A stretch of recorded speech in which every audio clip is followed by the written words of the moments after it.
I recently got back from a holiday in Belek in Turkey. It was brilliant, but I did spend it looking longingly at the golf courses in the area. In reality, if I'd taken my clubs, I probably would have come back from that family holiday single. It's a brilliant place, stunning beaches, 5-star hospitality in some of the best hotels on earth. But for me, just getting out on those courses would have been the icing on the cake. Search Turkey on TripAdvisor now to book your ultimate golf holiday in the Turkish Riviera. The new LinkedIn Hiring Pro can't undo your last hire. The human postponer. They were the master of one phrase. I'll circle back on that. But 3 months later, you are the one doing all their work and wondering how big that circle is. But LinkedIn Hiring Pro can take the hiring load off your plate. By automating the hiring busy work from the initial job post to scheduling interviews. Hire right the first time with LinkedIn Hiring Pro. Post a free job today at linkedin.com/quality.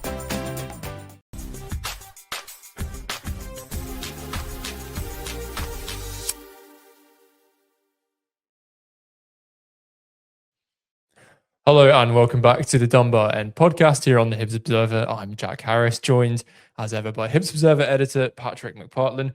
Patrick, busy day for us yesterday. Not just one, but two signings.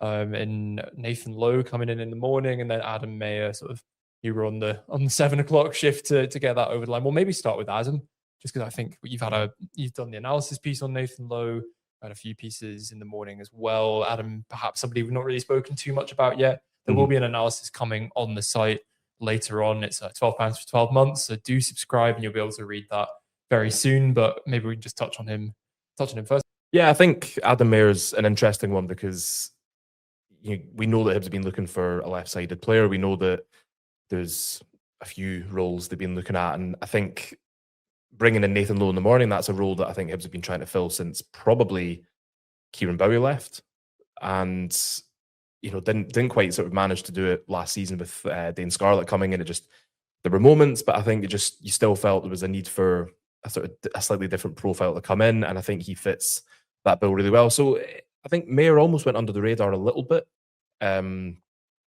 just because the excitement around signing this player from Stoke City and sort of the nature of his sort of introductory interview when he's talking about trying to win the Premiership, the Scottish Premiership, like top scorer, this thing like born to score goals, get up in the morning, that sort of thing.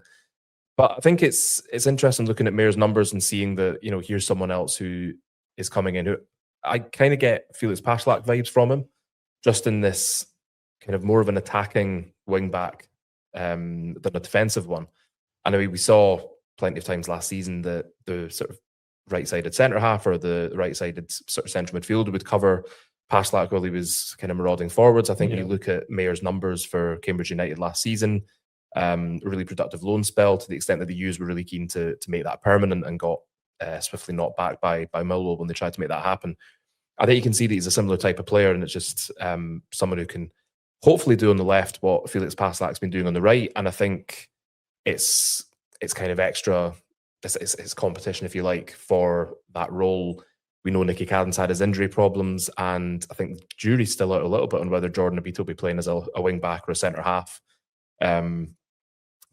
Just because he sort of filled in there last season, he played centre back for Uganda, and he's 33 in December, so that might be a little bit of contingency planning there. But I think Mayer strikes me as a kind of player who will be sort of quite similar to Passlack on the left, just able to put crosses in for probably Nathan Lowe or whoever's playing up front. He's quite similar to Nicky Cadden as well, actually, sort of looking at the stats and compared the two radars in an analysis piece. And admittedly, I think the stats for him at Cambridge were as a left winger, so it does sort of lean more towards the sort of attacking. But you can compare the two as they're doing the piece, and they are quite similar. But it's actually sort of watching him on the pitch, you can sort of see where the Passlack comparisons come in. He does like that sort of hanging around at the far post. I think that was something that Passlack said that David Gray pointed out to him. It's like, that's what Gray wants to see from me, being at the back post, ready to strike. He works that role quite well. I think also just being that sort of threat on the edge of the box. Cambridge sort of liking those crosses in and then into the mixer, and then if it comes back out, he's sort of there and has the technical skill to put a goal in from outside the box. So yeah, the Passlack comparison is a good one, I think. Yeah, and I think as well, it's with Europe on the horizon and trying to juggle European games with the domestic calendar. Then I think you get to a stage where you need a squad that's capable of, um, kind of playing on a Thursday and then playing on a Sunday, and not losing anything if you need to make changes for sort of purposes of fatigue or for sort of minor knocks, things like that. And you would want your strongest 11 available, or your strongest sort of 15, 16 available for Europe.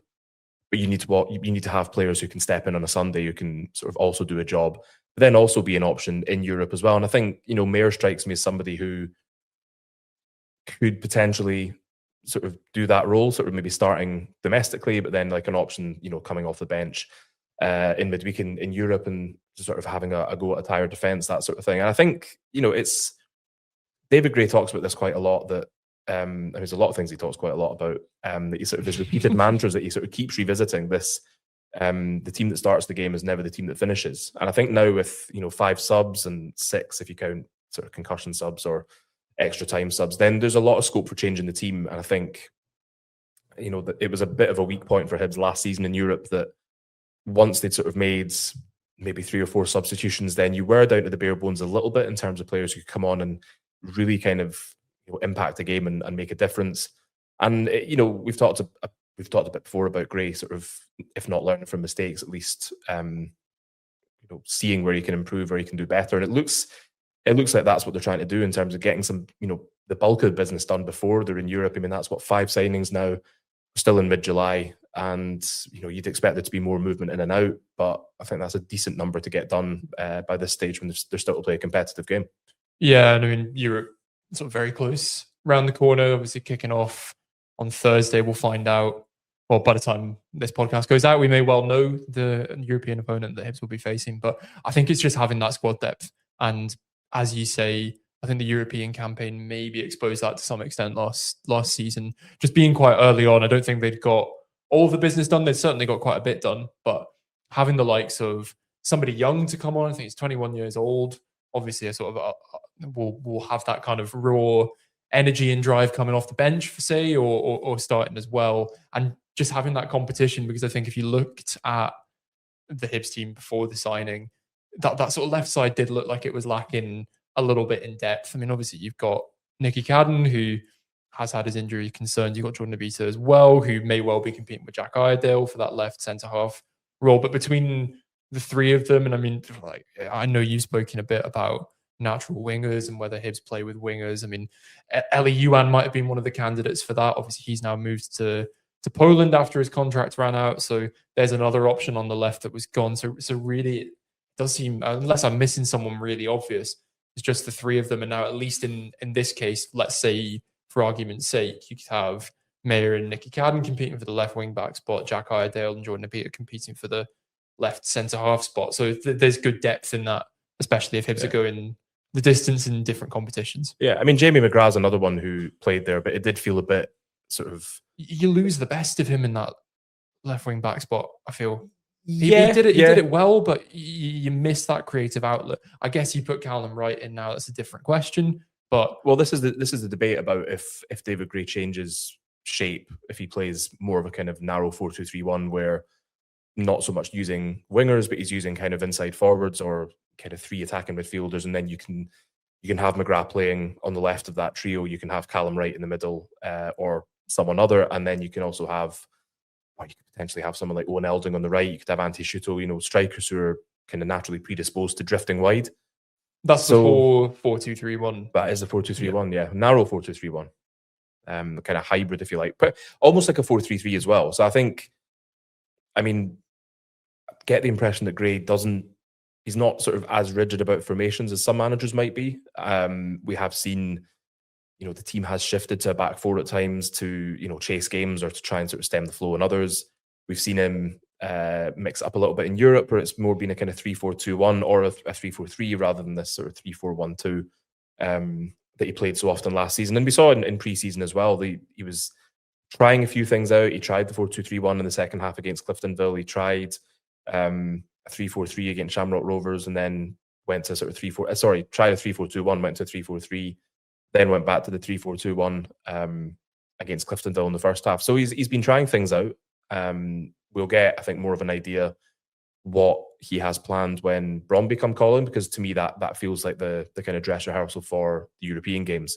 Yeah. You're facing kind of strong, traditionally strong European competition. That's a chance to put out probably your strongest, or thereabouts, your starting 11 that's going to be lining up, if not in the away leg in Europe, then definitely in the home leg.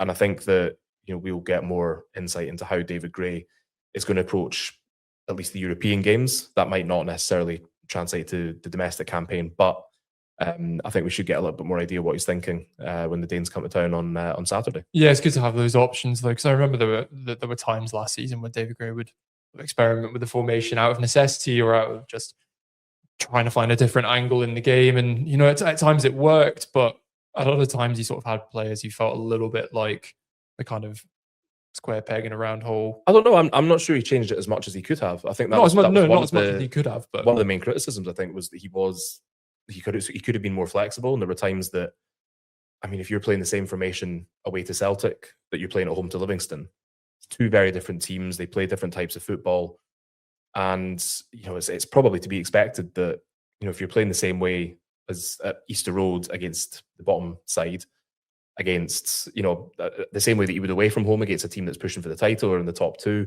then it's not necessarily going to work. And I think that was a source of frustration for a lot of fans, that there either wasn't that desire to mix it up, or Gray didn't feel they had the players to do it. And I think what we're seeing now is we're seeing players who can come in and they can play different systems and they can do it effectively. I mean, the timing was quite remarkable, really. I wrote about Hibs playing the 4-2-3-1 in pre-season, mentioned a focal point in attack, like a sort of traditional number 9 centre forward, and they go out and sign Nathan Lowe, talking about wing backs who can play as wingers, and then they sign Adam Mayer. So you think, well, there's maybe there's something in that. Maybe it's just about having a sort of full complement of players who are capable of playing a number of different systems, and that's maybe what we'll see from Hibs this season, is that they are going to be sort of more flexible, more versatile in approach, and that hopefully will mean Plan B, Plan C, Plan D, and ideally results happening where they weren't happening last season. Well, maybe what it means is we're just the analytics system. I mean, our Scouting Scotland series did secure a couple of players' good moves. I did notice that. I was keeping quiet about that because you don't want anyone kind of getting wise to it. But yeah, you're not wrong. You're not wrong. Well, there we go. Maybe there's a sort of line of work beyond talking nonsense on a podcast. And I was speaking more of myself than you. So yeah, I mean, we spoke a bit about Nathan Lowe as well yesterday, and I think just sort of having that attacking threat. So it was a good day for sort of attacking side of things. I think from what I've seen of Adam Mayer at Cambridge, spent many happy Saturdays at the Cladara Abbey Stadium, or the Abbey Stadium, before I got the stadium naming sponsorship. Obviously not that season. I was back up here, but from what I've seen of his performances so far, it does seem like it won't be too much of an adjustment between playing for Neil Harris's system at Cambridge through to what we might expect to be David Gray's system going into next season, although we can't be sure. Maybe if they really are reading our pieces, David Gray is sat there thinking, maybe now's the time to go 4-2-3-1 because Patrick says so. But interesting, I think that Mayer's he's played in the systems that David Gray likes to play. And I'm not suggesting that you just go out and sign players who have played in the system that you like to play, because that's insane. But because Cambridge played something like a 4-2-3-1, I think, and then kind of almost went to that 3 at the back. Yeah. Sort of in the latter half, maybe the latter third of the season, you kind of see. I don't remember if Neil Harris I think he was in the dugout for the whole season, but you did sort of see that formation shift between the sort of two halves of the season. Exactly. So Mayer has that experience of, I think he's played left wing, he's played left wing back, he's played, I think, on the left of a midfield 4-4-2. So he's obviously comfortable playing sort of anywhere on the left. I think he played left back for Bromley quite a bit in his previous loan spell, which I don't think was as productive as his time at Cambridge, but that's maybe to be expected in a sort of different system and playing a sort of deeper role. But I think it's the big thing, I suppose, is just how he handles the step up from kind of League Two to the Scottish Premiership. I mean, I think you can see with a lot of players that Hibs are signing, it's about potential this summer. Like, you look at him, you look at Nathan Lowe, Azim Abdullah to a certain extent, maybe Callum Wright a little bit. But I think it's, it's sort of interesting to see that, it's players who are sort of looking to make a step up. They're looking to make the next step in their career, and it's not a bad way to go. And I think we talked as well yesterday, I think, about the the sort of focus on signing from the British market at the moment and the success that Hibs have had doing that recently. Not to say that you should ignore the overseas markets. They have had some success from that, but I think if you're concerned about adapting to the physical nature of the Scottish Premiership, then it's maybe one less thing to worry about if you're signing players who have already played either the same or a very similar style of football. Because League One and League Two in the EFL are quite a physical contest as well. I mean, we've seen players make the step from sort of League One and League Two to Cambridge and do it relatively well. I mean, the likes of, Jack Idle's the one that's coming into my head. Obviously, I think a little bit further down the line than somebody like Mayer, but yeah, definitely an interesting signing, a lot of potential, as you said. And there's been plenty of signings who've come from the EFL who haven't cut it at Hibs, too many to mention.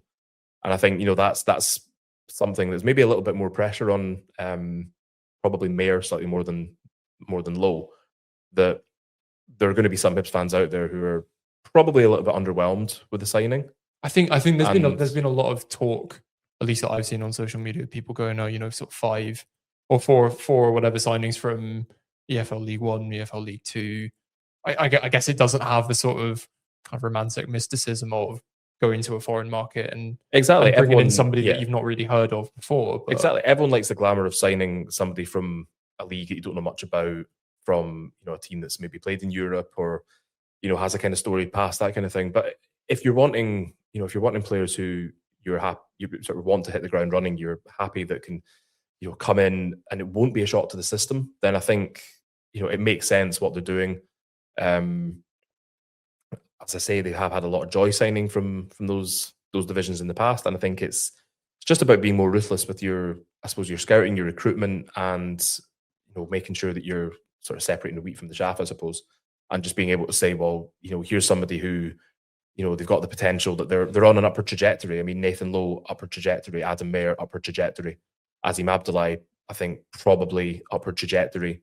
And just sort of, maybe finding his feet a little bit in the senior game after sort of, coming through the ranks at Celtic and Leicester, and then going to Swansea, going to Leyton Orient, and just, for him sort of finding a place where he's sort of playing regularly at a good level. And I think, one of the factors for him coming to Hibs was just that desire to come back home and kind of play in the Scottish Premiership, having not had a chance to play in his home country at sort of senior level up until this point. So I think it's daft to sort of say, well, you just ignore the lower leagues just in case the players you sign can't cut it. But I think you do have to be careful with who you're signing. You have to make sure, as Hibs do, that they're the right kind of character, both in terms of what they'll bring to the dressing room and what they'll bring on the pitch. So I think we'll see more from the pre-season friendly against Bromby. We'll see more in the European games, what kind of players they are. But I think you'd say they've had a pretty good success rate recently, from certainly signing from British teams, and it's players. I'm thinking like Jamie McGrath. You're signing, Nicky Cadden, Jordan Abita, players who can just hit the ground running pretty much. And if the 5 signings have come in this summer can do that, then it'll look like clever business by Hibs. So there is a bit of pressure on them, but you would also, I think, you'd put a fair amount of trust in the recruitment team and the club hierarchy that they've kind of learned from the mistakes of previous seasons, and be trying to avoid that as much as possible. Yeah, and I think again, when you look at the quotes from David Gray, from Malky Mackay, okay, how much credence do you put on sort of what a press release tells you? I mean, it's very easy to say something, a little bit more difficult to see that in practice. But I think one thing that comes across from both of them is how much of an importance they put on character. I think you see that, definitely in the case of Nathan Lowe, not somebody who's shy about sharing his aspirations, coming out with sort of bold statements, but statements that, as I said yesterday, I don't think he can't back up. I mean, it's a lot of pressure to put on yourself, but as he said, he's an old head on young shoulders, and I think kind of caveated some quite big statements with some quite mature, composed responses to questions. I've not really read too far into Adam Mayer's interview, but again, I think both of them picked up the sort of character that they're signing, and it's making that adjustment from a league that you're familiar with to a league that's not, I mean, a million miles away from it, going so quickly into the full season. You want to be hitting the ground running, and I think maybe we saw with the likes of Thibaut Clichy last season, sort of bringing in a striker from Switzerland who it's not that far away, but in terms of the physicality of the leagues, it's a bit different. And you saw that when you are having that rotation between sort of your weekend game and your midweek game, you want those players to be hitting the ground running. I think he maybe just took a little bit more time to adjust than David Gray and the staff would have liked. So bringing in players who they are confident can make an impact basically straight away gives you that speed that they seem to want this season, given all the talk of, we want to be doing well in cup competitions. We want to be finishing X, Y, Z in the league. We want to be getting through to Europe and into the league phases. That's a lot of work. And the work has to start basically straight away in the season because of how quickly the sort of important games roll around. So having those players will be a very good thing. I think we'll leave it there for today. I think that's more or less our 20-minute slot. We will see. Thanks very much for joining us. Do subscribe for free. It massively helps us with the videos we produce. And do pop over to the site as well for some analysis and some under-19s piece as well, along with an interview coming up very soon. We'll see you later. Thanks very much.